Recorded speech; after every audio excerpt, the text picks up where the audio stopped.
Nous sommes toujours avec les lettres de l'Apocalypse, les 7 églises de l'Apocalypse, avec cette phrase de Apocalypse chapitre 2, verset 7, « Que celui qui a des oreilles entende ce que l'Esprit dit aux églises. » C'est un message qui est pour nous aujourd'hui encore. Et on veut dire, bon, c'est sûr que c'est une lettre qui a été envoyée à une église qui existait, à Pergame, ou à Smyrne, ou à Éphèse. Mais aujourd'hui encore, de la même manière que quand on lit l'épître de Paul aux Romains, on dit, c'était pour les Romains, mais on a un message pour nous aujourd'hui aussi. Et bien, de la même manière, il y a un message pour nous aujourd'hui encore, un enseignement pour chacun d'entre nous. Et au travers de ces 7 églises, eh bien, on veut comprendre qu'il y a l'Église universelle qui est là et que le Seigneur peut-être veut nous dire quelque chose, en tout cas que l'Esprit puisse parler, que celui qui a des oreilles entende. Alors, on est maintenant au chapitre 2 de l'Apocalypse, à partir du verset 18, et on est avec l'Église de Thyatire. Thyatire, aujourd'hui, la ville s'appelle Akhisar, elle est donc du côté de la Turquie encore, de l'antique Thyatire qui a été fondée à l'époque lydienne. Alors, voilà ce que Jésus dit à l'église de Thyatire. « Voici ce que dit le Fils de Dieu, celui qui a les yeux comme une flamme de feu et dont les pieds sont semblables à 2 l'airain. » Les yeux semblables à une flamme de feu. Et je ne sais pas comment vous voyez l'image en disant est-ce que c'est positif, est-ce que c'est encourageant, c'est quoi? Ben, le feu peut nous parler de jugement. Le feu, ça peut être un jugement qui vient à un moment donné. Les disciples ont dit que le feu descende sur le village des Samaritains. Bon, ça peut être là comme un jugement, mais ça peut être aussi un feu de purification, un feu qui purifie, et qu'au travers de l'épreuve du feu, notre foi, plus précieuse que l'or, soit purifiée. Et donc, ce feu ici, Jésus dit qu'il vient avec des yeux comme une flamme de feu. Il voit, il connaît, et il y a donc ici quelque chose de purification, d'épreuve, de jugement qui est là. Il y a des pieds d'airain. Les pieds d'airain, les reins, c'est du bronze, donc c'est des pieds solides ici, et contrairement à cette statue qu'il y a dans cette vision du livre de Daniel, chapitre 2, verset 34 par exemple, où il y avait des pieds, mais qui étaient des pieds fragiles puisqu'ils étaient de fer et d'argile à la fois, et comment la statue s'est effondrée par la suite. Alors, dans le message proprement dit, il y a, comme dans toutes les autres épîtres, les autres lettres, épître ça veut dire lettre, les autres lettres adressées aux 7 églises de l'Apocalypse, il y a déjà quelque chose qui est bien. Et voilà ce qui est bien. Jésus dit au verset 19, « Je connais tes œuvres. » Bon, ça rappelle un petit peu ce qui avait été dit à l'église d'Éphèse. « Je connais ton amour. » Ah, là, Éphèse, ça lui avait été reproché. « Je connais ta foi. Je connais ton fidèle service, ta constance et tes dernières œuvres plus nombreuses que les premières. » Notez bien que quand Jésus souligne des choses comme ça à une église, et ici donc à l'église de Thyatire, ça veut dire que ça, c'est ce que Jésus a regardé. Il ne va pas dire « je connais des choses qui ne l'intéressent pas ». Il dit « j'ai remarqué ça et voilà les bonnes choses qu'il y a chez toi ». Ça veut dire que ce qui était bon pour eux à cette époque-là, l'est encore pour nous aujourd'hui. Et est-ce que Jésus pourrait dire la même chose de nous? « Je connais tes œuvres ». Et de dire encore « je connais ton amour, je connais ta foi, je connais ton fidèle service ». Et si on peut dire oui à toutes ces choses, bien gloire à Dieu. Je peux dire oui, le Seigneur connaît mes œuvres, il connaît mon amour, il connaît ma foi, il connaît mon fidèle service, il connaît ma constance et il connaît mes dernières œuvres plus nombreuses que les premières.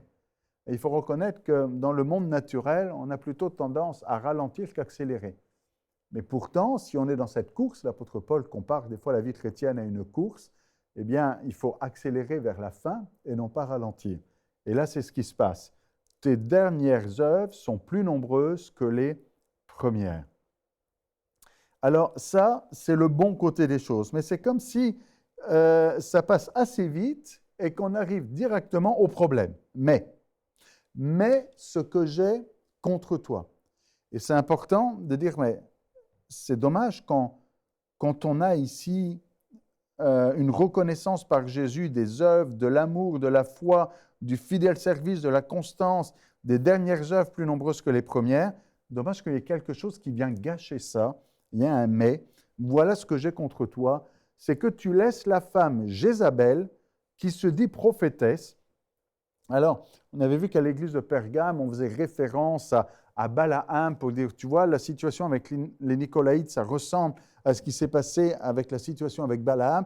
De la même manière ici, on dit, tu vois, la situation qui se passe ici, ça ressemble à ce qui s'est passé avec Jézabel. Hein, on est dans le livre ici des rois. Et ça nous montre que, eh bien, l'Écriture, la parole de Dieu, est là pour notre propre quotidien. Parce que déjà donc, dans cette église du 1er siècle, Jésus utilise l'Ancien Testament pour dire, tu vois, ce qui s'est passé à cette époque-là, c'est ce qui se passe pour toi maintenant. Et nous, de la même manière, lorsque nous lisons la Bible, on ne dit pas « Oh, c'est de la vieille histoire ». On dit « Non, non, mais cette histoire-là, je ne veux pas la reproduire. Je ne veux pas être comme Balaam ou je ne veux pas être comme Jézabel. » Tu laisses cette femme Jézabel qui se dit prophétesse. On voit qu'il y a souvent, enfin c'est déjà la deuxième fois, puisque à l'église de Smyrne, il était question des Juifs qui se disent Juifs et qui ne le sont pas. Et là, il y a quelqu'un qui se dit prophétesse et qui ne l'est pas. Qui se dit prophétesse, puisqu'elle se dit, c'est qu'elle ne l'est pas, enseigner et séduire mes serviteurs pour qu'ils se livrent à la débauche, ça ressemble aux Nicolaïtes, et qu'ils mangent des viandes sacrifiées aux idoles. Et le problème ici, c'est que, et c'est ce que Jésus dit donc à cette église de Thyatire, c'est que tu laisses. Tu ne prends pas position, tu laisses faire. Et c'est important aujourd'hui de réaliser qu'on doit défendre notre position et ne pas laisser faire à l'intérieur de l'Église, puisqu'ici il est question du chandelier qui est dans l'Église, ne pas laisser faire certaines situations qui sont anormales, mais arriver à dire non, non, ça ne marche pas, il faut que ça change. Regardez comment ça continue. Je lui ai donné du temps afin qu'elle se repente. Et on voit ici toute la grâce, la miséricorde de Dieu qui malgré l'anomalie, malgré l'impudicité qu'il peut y avoir là, Dieu dit, tu as une chance de te repentir. Elle a eu du temps pour se repentir, mais elle ne le veut pas. Elle ne veut pas se repentir de sa débauche. Je vais la jeter sur un lit, envoyer une grande tribulation, et ceux qui commettent adultère avec elle. Et notez bien que l'adultère, c'est un principe qu'on retrouve souvent concernant les choses de Dieu. Dieu attend de nous qu'on l'aime, attend de nous qu'on aime Dieu en premier. Et aimer autre chose que Dieu, c'est lui être infidèle, voire adultère. L'apôtre Jacques n'a pas peur d'utiliser ce mot, adultère que vous êtes. Ne savez-vous pas que l'amour du monde est inimitié contre Dieu? Si tu dis que tu aimes Dieu, mais que tu aimes le monde, tu lui es infidèle, tu es donc adultère. Dieu attend de toi un amour qui est à 100%, qui n'est pas partageable, un amour qui est unique. Tu aimes Dieu et tu n'aimes pas autre chose. Et là, c'est ce qui se passe. Il y a ici une question d'adultère avec cette Jézabel, où en fait, il y a quelqu'un qui prend une place que Dieu devrait avoir. Et voilà pourquoi donc on parle ici d'adultère. Et il y a encore cette phrase qui est dit, à moins qu'il ne se repente. Et quand même, on voit qu'il y a une chance pour Jézabel de se repentir et elle ne l'a pas fait. Il y a encore une occasion pour ceux qui commettent l'adultère de se repentir de leurs œuvres. Et ça, c'est une bonne nouvelle qu'il ne faut jamais oublier. C'est que Dieu nous laisse une occasion de nous repentir. Et ça rappelle ce que le prophète pouvait dire autrefois, ce que Dieu veut, ce n'est pas que le méchant meure, mais c'est qu'il se repente. Et de la même manière aujourd'hui, il y a une possibilité, une option, et on voit que quand Jésus dit ce que j'ai contre toi, la plupart des églises, la clé, l'option, la solution, c'est repens-toi. Si tu te repens, si tu reviens, si tu changes de mentalité, c'est ce que signifie le mot repentance, hein, c'est une métanoïa, un changement de noia, un changement de mentalité. On connaît la paranoïa, mais là c'est une métanoïa, on connaît la métamorphose, changement de corps. Là, c'est métanoïa, changement de noces, changement de mentalité ici. Si tu ne changes pas ta façon de voir les choses, si tu ne changes pas tes aspirations, si tu ne changes pas ta mentalité, le Seigneur aura toujours quelque chose contre toi. Mais si tu ne veux pas qu'il ait quelque chose contre toi, la clé, c'est te repentir. Et voilà comment ça continue au verset 23. « Je frapperai de mort ses enfants, et toutes les églises connaîtront que je suis celui qui sonde les reins et les cœurs, et je rendrai à chacun de vous selon ses œuvres. » Alors, la question qu'il faut se poser, c'est servir Dieu ou servir Satan? Parce que c'est ça le problème ici. Il y a un problème avec cette Jézabel en disant, mais qui aimes-tu? Qui sers-tu? Si tu es adultère, c'est qu'il y a la mauvaise personne à la mauvaise place.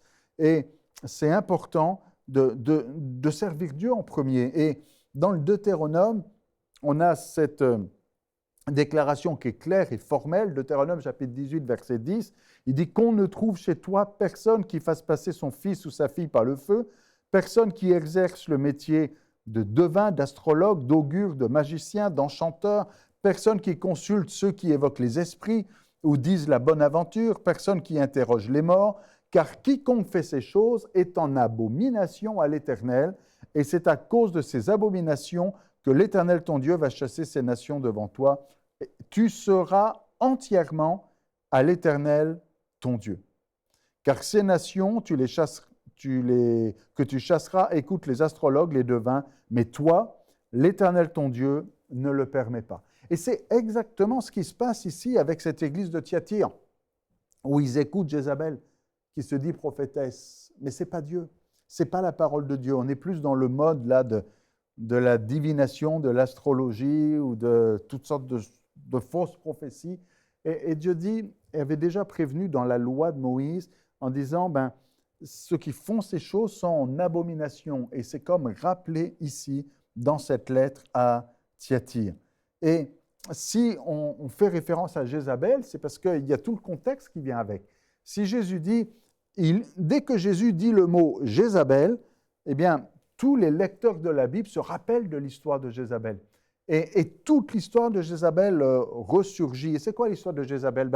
Dans le premier livre des rois, déjà le contexte avec Élie, vous savez, à un moment donné, le peuple clochait des deux côtés. C'est-à-dire qu'il avait un pied dans les choses de Dieu, un pied du côté des Balaam et des Astartés. Et Élie va dire au peuple, jusqu'à quand clocherez-vous des deux côtés? Si l'Éternel est Dieu, allez auprès de Dieu. Si c'est Baal, allez auprès de lui. Mais le peuple ne répond pas, le peuple ne se détermine pas. Et c'est ce qui se passe ici dans l'église de Thyatire, où Jésus dit, tu as laissé, prends position. Soit c'est Jézabel et c'est ces choses-là, soit c'est Dieu. Mais tu ne peux pas être des deux côtés à la fois. Et que celui qui a des oreilles entende ce que l'Esprit dit aux églises aujourd'hui. Et si tu te retrouves dans ce genre de situation où tu as un pied dans le monde, un pied dans l'Église, un pied dans les choses de Dieu, un pied dans les abominations, il y a une anomalie. Et Jésus dit, j'ai quelque chose contre toi, c'est que tu laisses cet adultère, cette fausse prophétesse, tu laisses ces choses comme Jézabel, eh bien, prendre une place qu'elle ne doit pas avoir. Au temps d'Élie, eh bien, il y avait cette position qui devait être claire, c'est Dieu qu'on invoque et lui seul, et le peuple ne pouvait pas être là. Mais Jézabel est celle qui avait conduit le peuple justement dans cette idolâtrie des Baal et des Astartés. Mais vous vous souvenez, au mont Carmel, à un moment donné, il y a une mise à l'épreuve par le feu. Je vous rappelle que Jésus dit qu'il vient avec des yeux semblable à du feu, mais qui a eu ce feu de l'épreuve et qui est venu comme attester que c'est l'Éternel qui est Dieu. Le feu est descendu du ciel, a consumé cette offrande qui avait été apportée, et la conclusion, c'est Dieu qui est vraiment Dieu. Et donc du coup, le peuple rejette les faux prophètes, et puis je passe sur les détails, mais quand Jézabel apprend ces choses et qu'elle apprend comment Élie avait tué par l'épée tous les prophètes, Jézabel envoie un messager à Élie pour dire que les dieux me traitent dans toute leur rigueur. Notez bien que elle dit que les dieux, hein, elle ne dit pas que Dieu, elle croit dans des dieux. Elle dit que les dieux me traitent, hein, je suis dans 1 Roi, chapitre 19, verset 2, elle dit que les dieux me traitent dans toute leur rigueur si demain à cette heure, je ne fais de ta vie ce que tu as fait de la vie de chacun d'eux. Il y a eu un miracle. Il y a eu le feu qui est descendu du ciel. Il y a eu la preuve, si on peut dire les choses ainsi, que Dieu est vraiment Dieu et que c'est lui qu'il faut suivre et que le peuple qui hésitait quelque part entre les Baals, les Astartés et puis Dieu, a choisi de dire c'est l'Éternel qui est Dieu. Mais Jézabel persévère dans son obstination. Elle avait conduit le peuple dans ces choses mauvaises et là, quelque part, intimide, veut faire peur et va dire même au prophète, avec l'autorité qu'elle a comme étant la reine, enfin en tout cas l'épouse du roi, j'en ai après ta vie. Et puis il faut croire que ça a marché. Parce que Élie, quelque part, est découragé, va se retrouver comme affecté par cette parole, mais je passe sur ce détail-là. Alors, Jésus dit, voilà ce que j'ai contre toi à l'église de Thyatire. Et il dit à partir du verset 24, voilà le conseil que je vous donne. Et voilà donc le remède, la solution. À vous et à tous les autres de Thyatire qui ne reçoivent pas cette doctrine et qui n'ont pas connu les profondeurs de Satan, comme il les appelle, je vous le dis, je ne mets pas sur vous d'autres fardeaux. Seulement, ce que vous avez, retenez-le jusqu'à ce que je vienne. Jésus dit, ceux qui tiennent ferme, qui ne sont pas allés dans ces profondeurs de Satan, qui ne se sont pas laissés avoir, ils ont peut-être laissé faire Jézabel, mais ils ne sont pas rentrés dans ces choses-là, Jésus dit, j'ai juste une seule chose, un seul conseil, une seule chose pour vous, retenez ce que vous avez reçu, ne le perdez pas. Vous ne laissez pas voler ce que vous avez reçu de Dieu. Et j'allais dire, ce conseil est universel et encore vrai pour nous aujourd'hui. Ce que tu as, retiens-le jusqu'à ce que Jésus vienne. On attend son retour, on sait qu'il revient. Retiens-le jusqu'à ce qu'il vienne. Et voilà la promesse qui est donnée aussi à celui qui vaincra et qui gardera jusqu'à la fin mes œuvres. Je donnerai autorité sur les nations et il les pètera avec une verge de fer comme on brise les vases d'argile, ainsi que moi-même j'en ai reçu le pouvoir de mon Père. Je lui donnerai l'étoile du matin, que celui qui a des oreilles entende ce que l'Esprit dit aux églises. Vous notez que souvent on retrouve cette phrase en conclusion, que celui qui a des oreilles entende, parce que Jésus insiste sur le fait, écoute bien, c'est important. Et aujourd'hui, il n'y a pas de hasard, peut-être si tu écoutes ce message et que tu es là derrière ton écran, écoute ce que l'Esprit veut te dire aujourd'hui. Persévère, ne lâche pas, ne garde ce que tu as reçu. Ne laisse pas l'idolâtrie, ne laisse pas une fausse doctrine, ne laisse pas la débauche, n'aie pas un pied de chaque côté et ne sois pas là dans cette confusion disant je ne sais pas trop de quel bord me tenir, mais fais la différence et ce que tu as, retiens-le. Et à celui qui vaincra. Et le mot vaincre ici fait référence à une victoire évidemment et il est question, puis souvent d'ailleurs dans ces lettres aux églises de l'Apocalypse, il est question de victoire. Mais notez bien que c'est ici sous forme de condition. Il n'est pas dit tout le monde. Il est dit à celui qui vaincra, à celui qui aura cette victoire, à celui qui vaincra, qui gardera jusqu'à la fin. Et c'est important de garder jusqu'à la fin. L'apôtre Paul dit à la fin de sa vie, j'ai combattu le bon combat, j'ai gardé la foi. Il a vaincu. Il ne dit pas oh, ça a été dur à des moments j'étais vainqueur, mais là maintenant je suis fatigué. Non, j'ai combattu le bon combat, j'ai gardé la foi. Et on retrouve les mêmes mots ici, le fait de combattre, d'avoir la victoire et de garder. Et c'est un principe de vie chrétienne qui est universel et qui est vrai pour chacun d'entre nous aujourd'hui. Nous sommes appelés à combattre, à nous positionner, à faire de bons choix à ne pas laisser eh bien, des choses d'idolâtrie, d'adultère prendre place dans nos vies et dans l'Église, mais à nous positionner, à vaincre, à combattre et à garder. À garder jusqu'à la fin. Parce que c'est triste à dire, mais quelqu'un qui a bien commencé, mais qui finit mal, à quoi ça a servi d'avoir bien commencé si on ne va pas jusqu'au bout? Parce que c'est à celui qui va jusqu'au bout, qui garde jusqu'à la fin les œuvres, et c'est à lui qui sera donné le partage et ce pouvoir et cette autorité. Et que celui qui a des oreilles pour entendre, entende ce que l'Esprit dit aux églises. Regardez ce qu'il est dit au verset 26, ça continue en insistant encore. Donc, celui qui vaincra et qui gardera jusqu'à la fin mes œuvres. C'est important de garder jusqu'à la fin et de ne pas être dans cette confusion. Vous savez, à un moment donné, Jésus a dit dans Matthieu chapitre 6, verset 24, une phrase qu'on connaît bien. Il dit « Nul ne peut servir de maître, car ou il haïra l'un et aimera l'autre, ou il s'attache à l'un et méprisera l'autre. » Et Jésus dit quelque chose de tellement simple, de tellement vrai. Mais des fois, vous savez, on n'aime pas ce qui est simple. On veut faire des choses compliquées. Nous, on veut, c'est pas noir ou blanc, hein, c'est gris ou gris clair, gris foncé. Alors que là, c'est très clair. C'est soit c'est noir, soit c'est blanc. Mais il n'y a rien entre les deux. Et Jésus dit, tu ne peux pas servir de maître.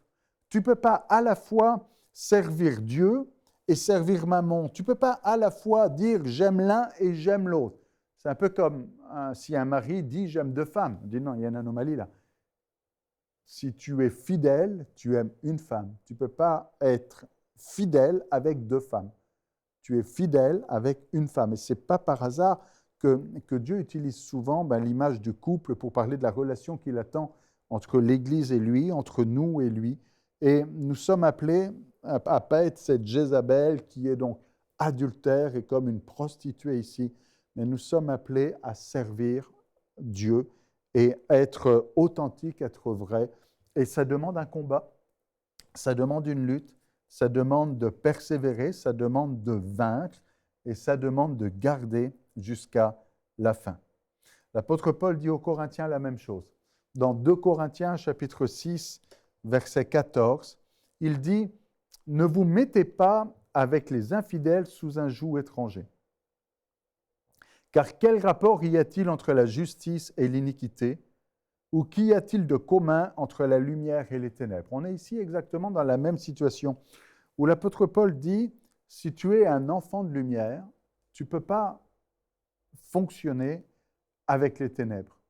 Si tu es dans la justice, tu ne peux pas fonctionner avec l'iniquité. Et tu ne peux pas donc être sous un joug étranger. » C'est quoi un joug? Vous savez, le joug, c'est ce qu'on mettait, cette pièce de bois qu'on mettait sur le cou des bœufs qui tiraient une charrue. Et donc le joug, ça pouvait avoir 2 ou 3, mais on va considérer qu'il y en a 2 ici. Il y avait donc une pièce de bois avec deux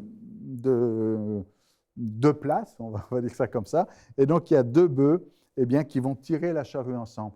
Et l'image ici que l'apôtre Paul utilise aux Corinthiens, en disant que tu ne peux pas être sous le même joug que quelqu'un qui n'a pas la même vision que toi.